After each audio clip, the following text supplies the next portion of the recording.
तुम्हाला काय वाटतं, मेंढी पालन केलं म्हणजे तुमचं भविष्य चांगलं आहे? कुणी सांगितलं तुम्हाला हे? तर आपण खूप साऱ्या गोष्टींनी खूप पाठीमागे आहे आणि त्याचं कारण पण मी तुम्हाला सांगतो की तुम्ही मेंढी पालन केलं म्हणजे भविष्य चांगलं आहे, कधीच नाही. तर ह्या मेंढ्या तुम्हाला सांगतील तुमचं भविष्य काय करणार आहे.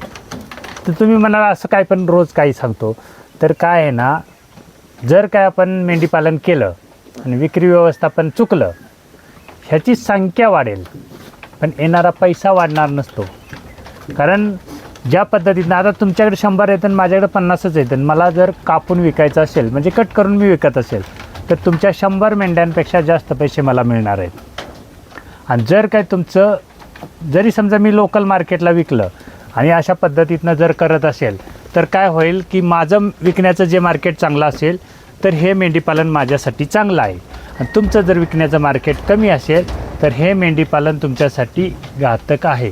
म्हणजे काय होणार आहे, तुम्ही म्हणाल की पैसा मिळणार नाही का, तर पैसा मिळणारच आहे. तुम्हालाही मिळणार आहे, मला मिळणार आहे, सर्वांना मिळणार आहे. पण त्याचं एक असं होणार आहे की तुम्हाला जेवढा पाहिजे किंवा मला जेवढा मिळतो आहे तेवढा तुम्हाला मिळणार नाही. तर ह्याचं कारणच तसं असतं की आपण मेंढीपालन करतो, मेंढी वाढवतो, सगळं काय करतो, पण ह्याचं विकण्याचं व्यवस्थापन आपण करत नाही. त्याच्यामुळं काय होतं, जी विक्री व्यवस्थापन करतात किंवा यूट्यूब वगैरे बनवतात ह्यांच्याकडे कोण नाही कोणतरी ग्राहक येत असतो आणि त्याच्याप्रमाणे ती विकत असतात.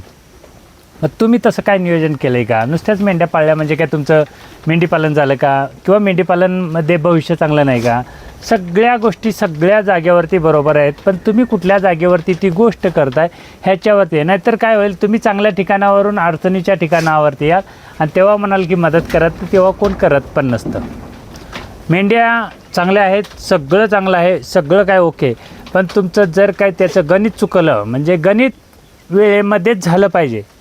तुम्ही म्हणाल की आज करेन उद्या करेन, तसं काही होत नसतं. जेव्हा हे 7 ते 8 महिन्याच्या वर जातं तेव्हा वजनही कमी वाढतं आणि जी काय आहे म्हणजे बॉयलर पोल्ट्रीसारखं, बॉयलरचं कसं 45 दिवस झाल्यानंतर वजन वाढत नाही, तसं ह्यांचंही तसंच प्रमाणात आहे. जे काय वजन वाढतं ते 7 ते 8 महिन्यापर्यंतच वाढतं आणि त्याच्यानंतर ज्या माद्या आहेत तेवढ्या प्रमाणातच राहतात, त्याच्यावरती जात नाहीत.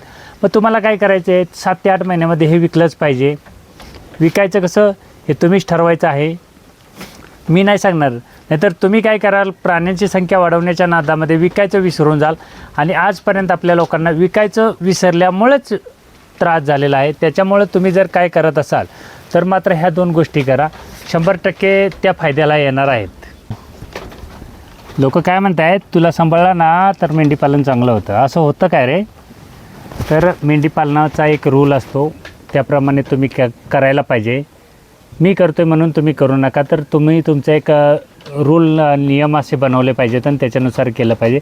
नुसतं हे वाढवलं म्हणजे पैसा येईल तर नाही, नुसतंच ह्याला क्वालिटी केलं म्हणजे पैसा येईल तरी नाही, नुसतंच त्याच्यामध्ये फोकस केला म्हणजे पैसा येईल तर तसं काहीच होत नाही. तुम्ही नुसतं विक्री व्यवस्थापनचा जेवढा कराल विस्तार तेवढ्या प्रमाणात ते वाढेल. एका व्यापारी तुम्हाला तुम्ही तर स्वतः कापू शकत नाही ना, तर मग व्यापाऱ्यांशी कॉन्टॅक्ट ठेवायचं. कमीत कमी 10-15 व्यापाऱ्यांचा नंबर पाहिजेत तुमच्या लिस्टमध्ये. बाबा ह्याने नाही ना त्याला देईन, त्याला नाही तर त्याला देईन, आणि बार्गेन करता आली पाहिजे. ते म्हणतील त्याचप्रमाणे द्यावं असं काही नसतं. तर तुम्हाला स्वतः बार्गेन करता आले पाहिजे की बाबा नाही माझं एवढं आहे तर एवढ्याप्रमाणे आलं पाहिजे, पण ते नेता आहेत की नाही ह्याचं तुम्हाला कॅल्क्युलेशन पाहिजे. कारण काय होतं आहे, प्रत्येकानं सांभाळणं आणि गावखेड्यामध्ये काही लोकांना व्हॅल्युशन किंवा बार्गेन करता येत नाही. व्यापाऱ्यांनी सांगितलं एवढं आहे तर ते तेवढ्यामध्येच देतात. 1-2 रुपयाचा इकडे तिकडे होतं, बाकी ते जास्त बार्गेन करत नाहीत. त्यामुळे काय करतात लोक, बाजारापेक्षा गावखेड्याकडे जी लोक असतात त्यांच्याकडनं जास्त प्रमाणात माल घेतात. अशा पद्धतीनं हे मेंढीपालन चालतं. पण तुम्हाला कशा पद्धतीनं करायचं आहे तुम्हाला ठरवायचं आहे. नुसतेच प्राणींची संख्या वाढवली म्हणजे मेंढीपालन होतं किंवा तेवढा पैसा येईल, कधीच होत नाही. तर त्याच्यासाठी तुम्हाला विक्रीचं व्यवस्थापन हे कडक करावं लागतं, त्याच्यानुसारच मेंढीपालन होतं. मेंढीपालनामध्ये क्वालिटी आणि क्वांटिटीच्या मागे न लागता वजन वाढ कशी होईल, खुराक कमी कसा होईल आणि त्या कमी खुराकामध्ये ह्याचं चांगलं वजन किंवा चांगलं जी काय वाढ झाली पाहिजे ती कशी करता येईल हे बघा. क्वालिटीला आणि क्वांटिटीला कोणीही विचारत नाही, तर वजनाला सर्व काही विचारलं जातं, कारण वजनाचाच पैसा येतो. ह्याच्यामध्ये क्वालिटीचा पैसा नसतो. क्वालिटीचा पैसा फक्त ब्रीडिंग म्हणून विकणाऱ्या लोक असतात त्यांच्याकडे क्वालिटीचा पैसा वगैरे ते सांगत असतात, पण ते तुम्ही किती करताय त्याच्यावरती तुमचं डिपेंड असतं की काय तुमचं होणार असतं. पण क्वालिटी आणि क्वांटिटी ही कधीच ह्याच्यामध्ये मायने नाही. तर ह्याचं वजन किती आहे, कमी खुराकामध्ये जर वजन होत असेल तर ती कशाप्रमाणे होत असेल ह्याच्यावरती तुम्ही जर फोकस केला तर 100% हे फायद्याचं होईल. आणि जर काय तुम्ही वजन वाढवण्याच्या नादात किंवा क्वालिटी चेक करण्याच्या नादात जर जास्त प्रमाणात खुराक घालत असाल तर ते किशाला तोट्यामध्ये जातं. आणि त्याच्यानुसार असं मेंढीपालन असतं. मेंढीपालनामध्ये काय होतं, पहिल्यापासूनच एक गणित असतं की कमी चाऱ्याचा म्हणजे चाऱ्याचं काही कन्सेप्टच नसतो त्याला. कुठल्याही चाऱ्यामध्ये ते कसंही खातं. फक्त राहण्याची व्यवस्था आणि जर त्याच्या वजन वाढीची व्यवस्था तुम्ही जर चांगल्या पद्धतीनं केली तर हे 100% फायद्यामध्ये येतं आणि 100% फायद्यातच आहे आजपर्यंत. पण काही लोकांनी त्याला वेगळ्या प्रकारे मार्गदर्शन करून असं वेगळ्या ट्रॅकवर नेलं होतं. पण याचं शेवट एकच आहे की कटिंग मार्केट, मटन मार्केट हे एकच शेवट असतो. ह्याचं काही शोभिवंत म्हणून किंवा दूध देणं वगैरे तसल्या काही गोष्टी होत नाहीत. तर तुम्ही कशा पद्धतीनं करताय किंवा तुमचं काय नियोजन आहे ह्याच्यावरती हे मेंढीपालन तुम्हाला भविष्य दाखवणार आहे. तुमचं भविष्य जर तुम्हाला वाटत असेल की मेंढीपालनात असेल तर तुम्ही चुकीच्या गोष्टीनं चालला आहात. तर मेंढीपालनाचं भविष्य हे विक्री व्यवस्थापनावर असतं.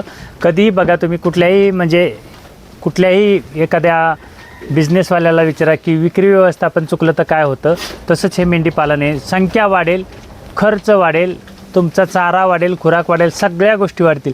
पण येणारा पैसा जो आहे तो वाढणार नाही. कारण का तर तुम्ही विक्री व्यवस्थापन केलेलंच नसतं. त्यामुळे मी जरी 50 ठेवली तरी मी तुमच्या 100 प्राण्याने एवढे पैसे घेऊ शकतो. कारण माझ्याकडं ते विक्री व्यवस्थापनचं कौशल्य आहे. तुमच्याकडे तसं नसल्यामुळे जरी 100 ठेवली तरी माझ्या 50 प्राण्याने एवढे तुम्हाला पैसे कमवता येणार नाही. पण तुम्ही स्वतःच ठरवायचं आहे की आपण विक्री व्यवस्थापनाकडे लक्ष द्यायचं की प्राणी वाढवण्याकडे भर द्यायचा हे तुमच्यावरती. आणि प्राणी वाढवणं म्हणजे काय तुम्हाला तिथं कंटिन्यू बसणं नाही आहे.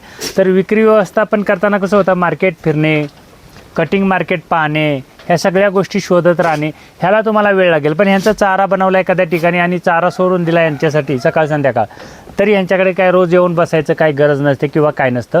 तर त्याप्रमाणे करा. विक्री व्यवस्थापन चुकलं की तुमचं भविष्य मेंढीपालनातलं हे चुकलं की तुम्ही आत्ताच लिहून ठेवा. हा माझ्याकडे बाहुबली मेल आहे, तुम्हाला मी दाखवतो.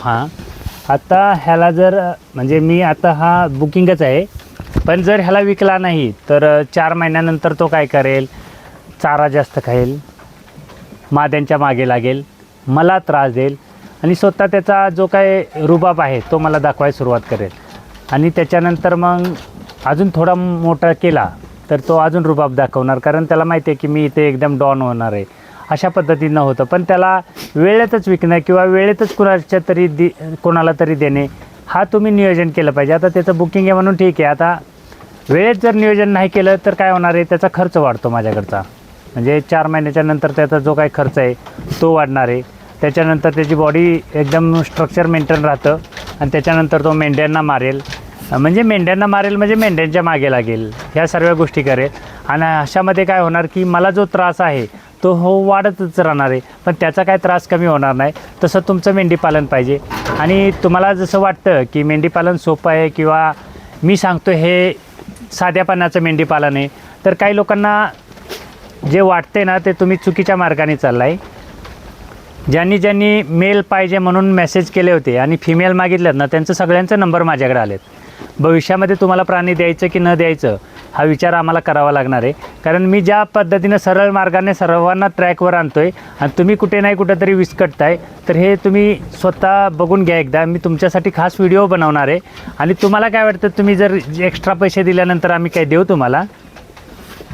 एकदम मूर्खपणाचं काम करत राहा. जर जास्त पैशानं द्यायचं असतं ना तर हे 25,000नंच विकलं असतं. आणि ज्यांना कुणाला अर्जंट वाटतं ना त्यांनी मला फोन करा की आम्ही 25,000नं प्राणी घ्यायला तयार आहे. मग द्यायची व्यवस्था माझ्याकडे राहील, काही हरकत नाही. तुम्ही किती दिवे लावाल किंवा तुम्ही किती काय कराल हे आम्हाला पण माहिती आहे. कारण काय होतं की 25,000ने नेलेलेसुद्धा तोट्यामध्ये आहेत. तर तुम्ही काय फायद्यामध्ये राहणार आहेत का? आणि ज्यांना वाटते ना की 25,000ने आम्हाला भेटलं तर आम्ही घेऊ शकतो, तर त्यांनी मला वैयक्तिक मेसेज करा. आणि ज्यांनी मेल पाहिजे म्हणून मेसेज केले होते आणि त्यांनी फिमेल मागितल्यात नाही ना त्यांच्यासाठी मी एक खास वेगळा व्हिडिओ करतो. मग तुम्हाला समजेल की ह्या मार्गामध्ये काय होतं. कारण तुम्ही आत्ताच आम्हाला जर धोका देताय तर भविष्यात तुम्ही आम्हाला फसवणार नाही याची काही गॅरंटी नाही. तर तुम्ही 100% आम्हाला भविष्यामध्ये फसवणार आहे. पण तुम्हाला मी सांगतो, जर तुमच्या माहितीचा एखादा ट्रान्सपोर्ट डिपार्टमेंटचा माणूस असेल म्हणजे ड्रायव्हर असेल एखाद्या कंपनीचा, तर त्याला विचारा की 6 वर्षापूर्वी 100 गाड्यांचा सुपरवायझर कसा असेल हे तुम्ही त्याच्याकडनं घ्या. कारण असे जे फसवणारे आहेत ना तेव्हा पावलाला भेटायचे आम्हाला आणि त्याच्यातून मी इथपर्यंत आलो आहे. तर तुम्ही किती फसवणार आहे हे आम्हाला पण माहिती आहे आणि तुम्ही काय पद्धतीनं चाल करता ते आम्हाला माहिती आहे. आम्ही त्या मैदानातूनच इथं आलो आहे.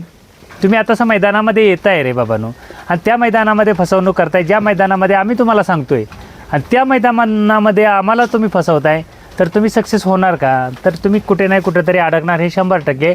आणि मी तुमच्यासाठी खास एक करून व्हिडिओ करतो. तुम्हाला वाटतं की तुमचे नंबर माझ्याकडे नसतील किंवा तुम्ही मला ज्यांना फोन केलं त्यांचं फोन मला नसतील, तर सर्व गोष्ट माझ्यापर्यंत येते, कारण सर्वांना मी सरळ मार्गे चाललो आहे. त्यामुळे तुम्ही ज्याच्याकडे जाताय, ज्यांना त्रास देत आहे, त्याचं सर्वांचं माझ्याकडे कॉन्टॅक्ट येतं. तर तुमच्यासाठी खास एक मी व्हिडिओ बनवतो आज.